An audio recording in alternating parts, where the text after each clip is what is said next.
itself, by itself solely, one everlastingly, and single. Plato Symposium.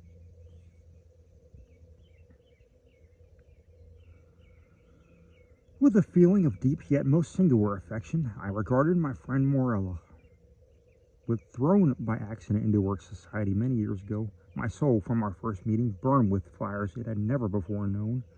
But the fires were not of arrows, and bitter and tormenting to my spirit was the gradual conviction that I could in no manner define their unusual meaning, or regulate their vague intensity. Yet we met, and fate bound us together at the altar, and I never spoke of passion, nor thought of love. She, however, shunned society, and, attaching herself to me alone, rendered me happy. It is a happiness to wonder, it is a happiness to dream.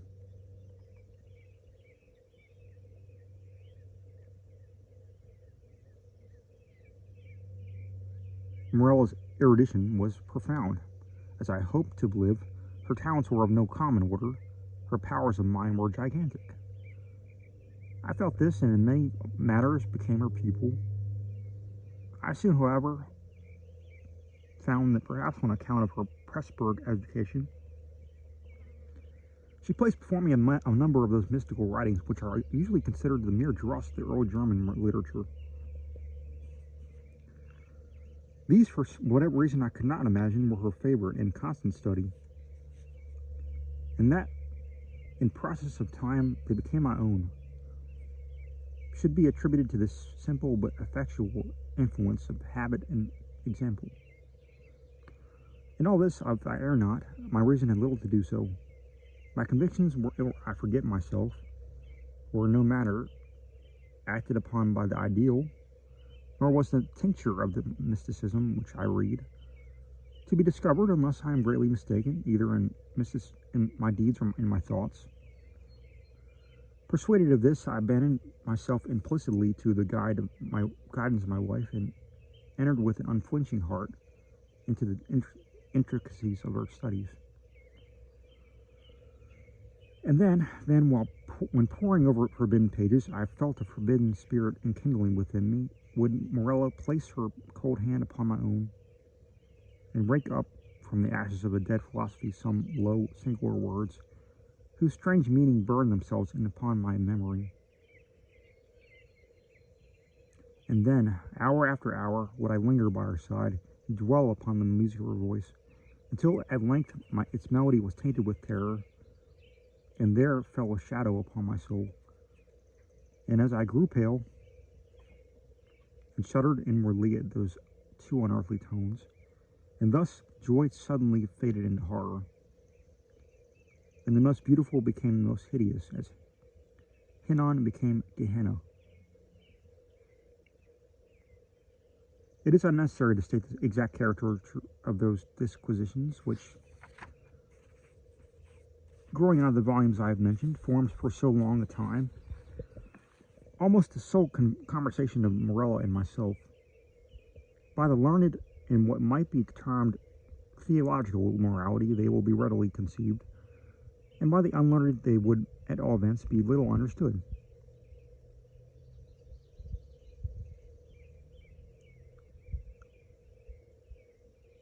The wild pantheism of Fichte, the modified of the Pythagoreans, and above all, the doctrines of identity, as urged by Schelling, were generally the points of discussion presenting the most of beauty to the imaginative Morella. That identity, which is termed personal, Mr. Locke, I think, truly defines to consist in the sameness of a rational, and since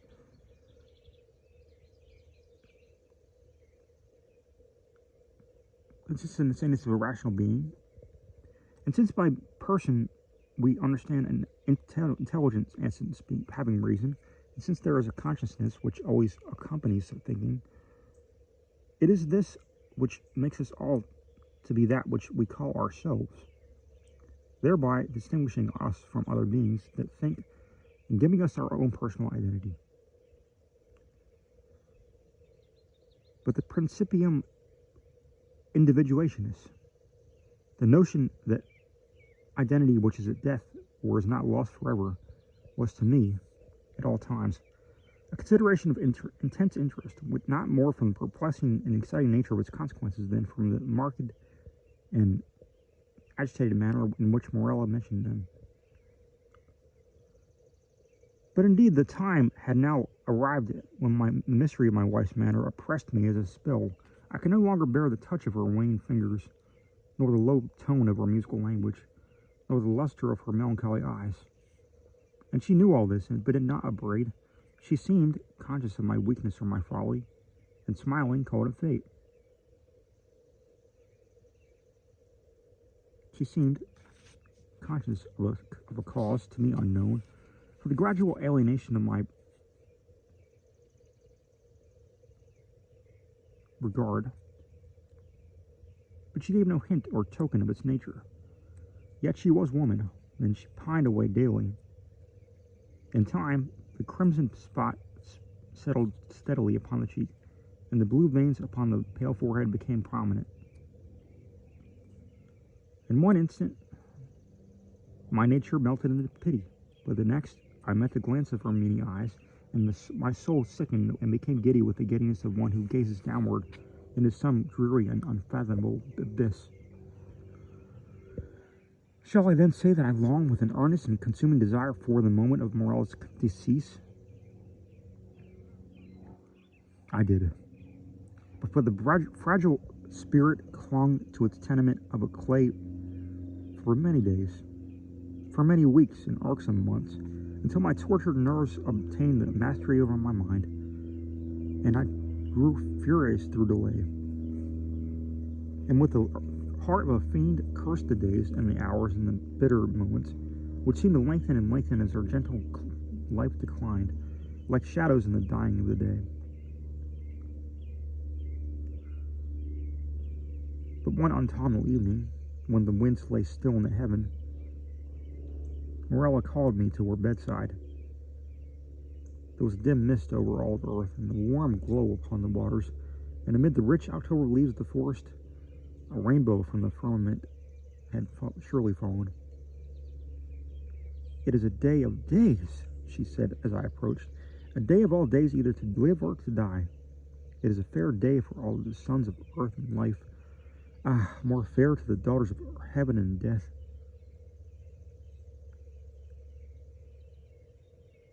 I kissed her forehead, and she continued, "I am dying, yet shall I live. Morella, the days have never been when thou couldst love me, but her whom in life thou didst abhor, in death thou shalt adore. Morella, I repeat, I am dying, but within me is a pledge of that affection. Ah, how little, which thou didst feel for me, Morella. And when my spirit departs, shall the child live, thy child and mine, Morella's. But thy days shall be days of sorrow, that sorrow which is the most lasting of impressions, as the cypress is the most enduring of trees. For the hours of thy happiness are over, and joy is not gathered twice in a life, as the roses of a pastrum twice in a year.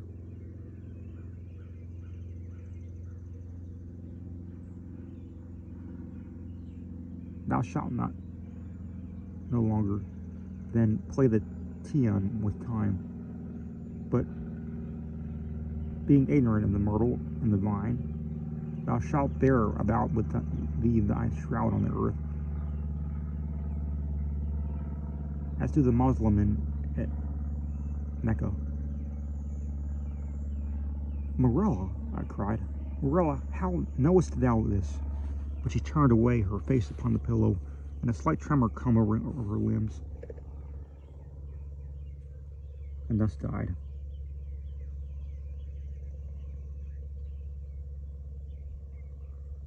And I heard her voice no more. Yet as she foretold her child, to which in dying she had given birth, which breathed not until the mother breathed no more. Her child, a daughter, lived, and she, strangely innate in stature and intellect, was the most perfect resemblance of her who had departed. And I loved her with a love more fervent than I had ever believed it possible for any denizen of earth. But ere long the heaven of this pure affection became darkened, and gloom and horror and grief swept over it in clouds. I said the child grew strangely in stature and intelligence. Strange indeed was her rapid increase in bodily size, but terrible, oh, terrible, were the tumultuous thoughts which crowded upon me while watching the development of her mental being. Could it be otherwise when I daily discovered in the conception of the child the adult powers and faculties of the woman? When the lessons of experience fell from the lips of infancy? And when its wisdom or passion of maturity I found hourly gleaming from its full speculative eye? When I say all this became evident to my appalled senses, when I could no longer hide it from my soul, nor throw it to my appalled senses, when I could no longer hide it from my soul,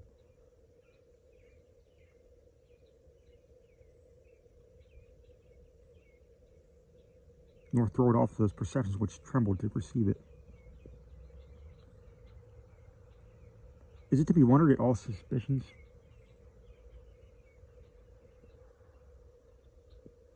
of a nature fearful and exciting that crept upon it, my spirit, or that my thoughts fell back aghast upon the wild tales and thrilling theories of the entombed Morella? I snatched from the scrutiny of the world a being whom destiny compelled me to adore, and the rigorous seclusion of my home, watched with an agonizing anxiety over all which concerned the beloved. And as the years rolled away, I gazed day after day upon her holy and mild and eloquent face, and pored over her maturing form. Day after day did I discover new points of resemblance in the child to her mother, a melancholy in the dead. And hourly grew darker these shadows of similitude, and more full and more definite and more perplexing and more hideously terrible in their aspect.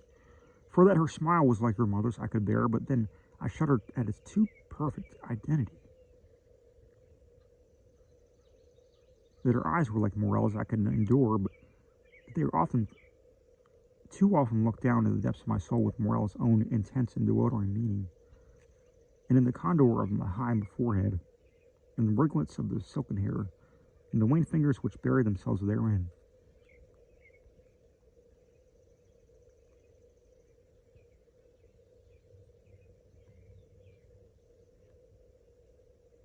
And in the sad musical tones of her speech, and above all, in the phrases and expressions of the dead on the lips of the loved and the living, I found food for consuming thought and horror, for a worm that would not die. Thus passed away 2 lustra of her life, and as yet my daughter remained nameless upon the earth.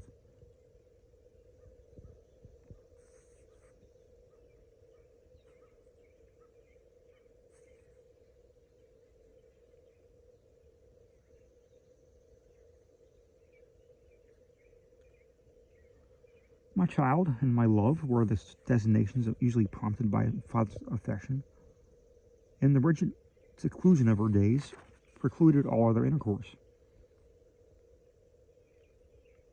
Morella's name died with her at her death. Of the mother I had never spoken to the daughter. It was impossible to speak.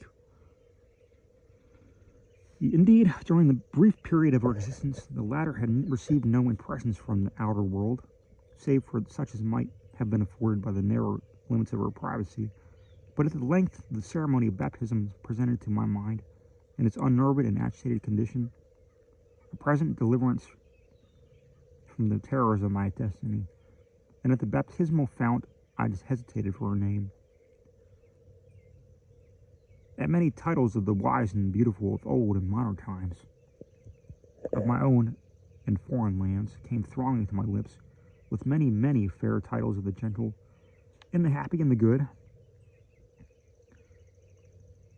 What prompted me then to disturb the memory of the buried dead? What demon urged me to breathe that sound?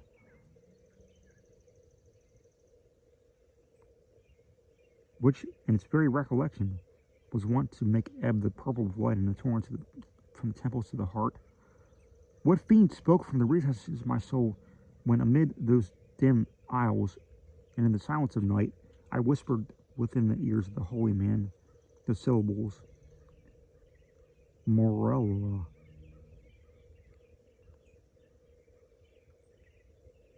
What more than fiend convulsed the features of my child and overspread them with hues of death? At starting at that scarcely audible sound, she turned her glassy eyes from the earth to the heaven, and falling prostrate on the black slabs of our ancestral vault, responded, I am here. Distinct, coldly, calmly distinct, fell those few simple sounds within my ear, and thence like molten lead rolled hissingly into my brain. Years may pass away, but the memory of that epoch, never. Nor was I indeed ignorant of the flowers of the vine, but the hemlock and the cypress overshadowed me night and day, and I kept no reckoning of time or place, and the stars of my fate faded from heaven, and therefore the earth grew dark, and its figures passed by me like flitting shadows, and among them all I beheld only Morella. The winds of the firmament breathed but one sound within my ears, and the ripples upon the sea murmured evermore, Morella. But she died, and with my own hands I bore her to the tomb, and I laughed with a long and bitter laugh as I found no traces of the first in the charnel where I lay the second.